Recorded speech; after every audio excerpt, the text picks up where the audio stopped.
मेरा नाम जोगेश नरूला है और मैं mine college of education Bajpur से थर्ड सेमेस्टर की प्रयोगात्मक परीक्षा का आज आपको पूरा विवरण प्रस्तुत करूंगा। तो सबसे पहले तो मैं आपको अपनी जानकारी दे देता हूं, जिसमें मेरा रोल नंबर, नेम, कॉलेज का नेम और ईमेल आईडी दिखाई गई है।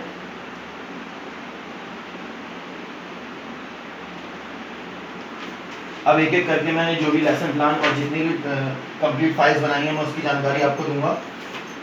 तो सबसे पहली ये 20 लेसन प्लान वाली मेरी डायरी है आपकी साइंस की।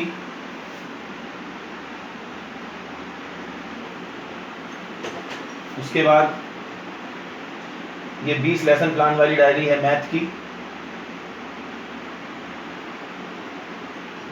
उसके बाद ये कम्युनिटी फाइल वर्क में ये साइंस की है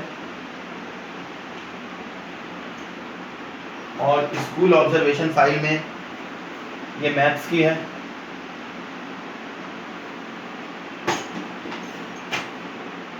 उसके बाद ऑब्जर्वेशन लेसन प्लान डायरी में ये मैथ्स की है। उसके बाद micro teaching lesson plan diary में ये साइंस की है। फिर आलोचनात्मक पाठ योजना पुस्तिका में ये साइंस की है।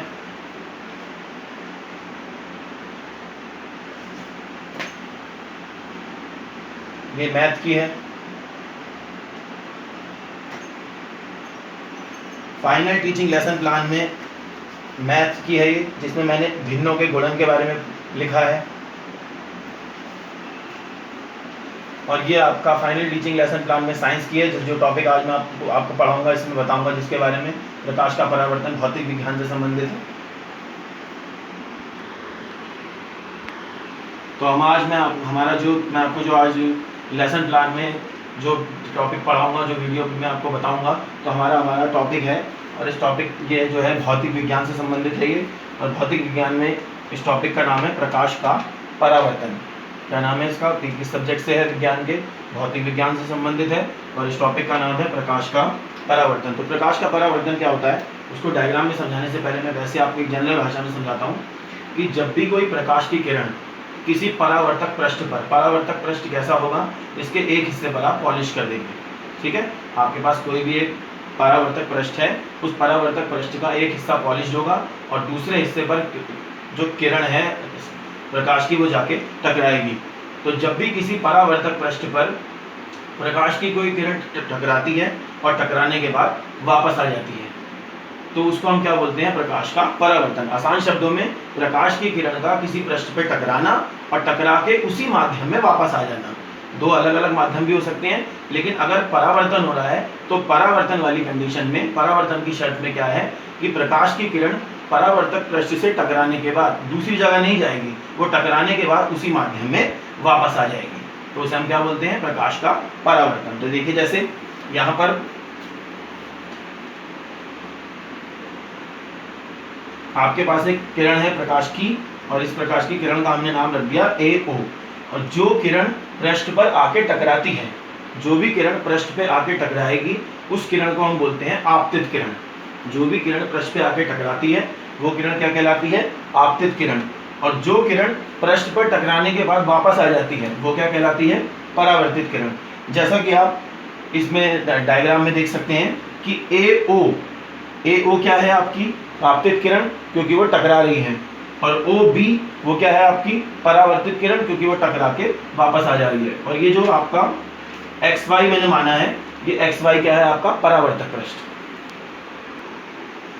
तो ये आपकी परावर्तित किरण हो गई OB, ये आपकी आपतित किरण हो गई AO, और O जो है इसका नाम होता है आपतन बिंदु। आपतन बिंदु का मतलब वो जगह या वो बिंदु, वो पॉइंट जहां पर आपतित किरण भी होगी, जहां पर परावर्तित किरण भी जाएगी। और ये जो बीच में आपने लाइन खींची है ON, इसे हम बोलते हैं अभिलंब, यानी परपेंडिकुलर वाली लाइन। परपेंडिकुलर वाली लाइन का मतलब ऐसी लाइन जो कितने डिग्री के एंगल पर होगी, 90 डिग्री के एंगल पर होगी। कितना डिग्री का कोण बनाएगी, 90 डिग्री का कोण बनाएगी। तो प्रकाश के परावर्तन की क्या परिभाषा बनी कि जब भी कोई किरण किसी परावर्तक पृष्ठ पर जाती है, टकराती है, तो वो टकराने के बाद उसी माध्यम में वापस आ जाती है। इसे हम क्या बोलते हैं, प्रकाश का परावर्तन। अब एक चीज इसमें मैं आपको और बताता हूं, देखिए ये जो कोण बन रहा है, कोण आई, ये जो आपका कोण बन रहा है आई, ये कोण आई का क्या मतलब हुआ कि आपतित किरण और अभिलंब, क्या बताया मैंने आपको, आपतित किरण और अभिलंब, इन दोनों के बीच में जो कोण बनता है उस कोण को हम बोलते हैं आपतन कोण। क्या बताया मैंने आपको, फिर से सुन लीजिए एक बार, कि आपतित किरण और अभिलंब, इन दोनों के बीच में जो कोण बनता है उसे हम बोलते हैं आपतन कोण। इसी तरीके से परावर्तित किरण और आपका ये जो अभिलंब है ON, परावर्तित किरण आपकी क्या है OB और अभिलंब क्या है आपका ON। तो परावर्तित किरण और अभिलंब, इन दोनों के बीच में जो कोण बनता है उसे हम बोलते हैं परावर्तन कोण। ठीक, जैसे हिंदी आप इंग्लिश में भी आपने सुना होगा एंगल ऑफ इंसिडेंस और एंगल ऑफ रिफ्लेक्शन। तो एंगल ऑफ इंसिडेंस का मतलब हुआ आपका आपतन कोण और एंगल ऑफ रिफ्लेक्शन का मतलब हुआ आपका परावर्तन कोण। उसके बाद प्रकाश के परावर्तन के दो नियम हैं। प्रकाश के परावर्तन के कितने नियम हैं? दो नियम हैं। उन दो नियमों का हम चर्चा करते हैं। क्या? पहला नियम है आपतित किरण, परावर्तित किरण और अभिलंब तीनों एक ही जगह पर होते हैं, एक ही माध्यम में होते हैं। माध्यम का मतलब मीडियम, वो मीडियम कुछ भी हो सकता है, आपका हवा भी हो सकता है, पानी भी हो सकता है, एयर, वाटर, ग्लास, व्हाटएवर, कुछ भी हो सकता है। तो पहला नियम क्या है आपका कि आपतित किरण, परावर्तित किरण तथा अभिलंब तीनों एक ही माध्यम में स्थित होते हैं। अब कोई आपसे पूछे कि आपतित किरण, परावर्तित किरण और अभिलंब तीनों एक ही माध्यम में कैसे हैं, तो हम क्या बताएंगे? अगर हम इसमें डायग्राम में सामने देखें चित्र में, तो चित्र में देखने में हमें ये पता लगेगा कि आपतित किरण AO, परावर्तित किरण OB और आपका अभिलंब ON, ये तीनों किस बिंदु पे जाके मिल रहे हैं? O बिंदु पे जाके, आपतन बिंदु पे जाके मिल रहे हैं। तो तीनों के मिलने का जो पॉइंट है, बिंदु है, वो एक है। तो इससे हमें ये पता लग जाता है कि तीनों किरणें जो है वो एक ही माध्यम में स्थित होती हैं, यानी आपतित किरण, परावर्तित किरण और आपतन बिंदु पर अभिलंब तीनों एक ही माध्यम में होंगे। और इसका दूसरा नियम क्या है? दूसरा नियम बहुत ही आसान है। दूसरा नियम इसका यह है कि आपतन कोण यानी कोण I और परावर्तन कोण यानी कोण R, ये दोनों आपस में बराबर होंगे। आपतन कोण यानी I और परावर्तन कोण यानी R, ये दोनों आपस में क्या होंगे? बराबर होंगे। एक बार फिर से इसके नियम मैं आपको बता देता हूँ। पहला नियम क्या है इसका? आपतित किरण, परावर्तित किरण तथा आपतन बिंदु पर परावर्तक पृष्ठ पर खींचा गया अभिलंब तीनों आपस में एक ही माध्यम में एक ही जगह पर होते हैं। अगर इंग्लिश में बोलेंगे तो आप क्या बोलेंगे? Incident ray, reflected ray and normal at the point of incidence all lie in the same plane, तीनों एक ही जगह पर स्थित होते हैं। और दूसरा वाला नियम इसका क्या है कि आपतन कोण जो है वो परावर्तन कोण के बराबर होता है, यानी angle of incidence is always equal to angle of reflection. यहाँ पर ध्यान देने योग्य बात यह है कि जब भी आप आपतन कोण और परावर्तन कोण का नाप लेंगे, यानी आप उसकी वैल्यू नापेंगे, उसको मेजर करेंगे, तो हमेशा कहाँ से नापेंगे? अभिलंब से नापेंगे। हमेशा कोण कहाँ से नापेंगे आप? अभिलंब से। और दोनों की वैल्यू क्या होती है? बराबर होती है।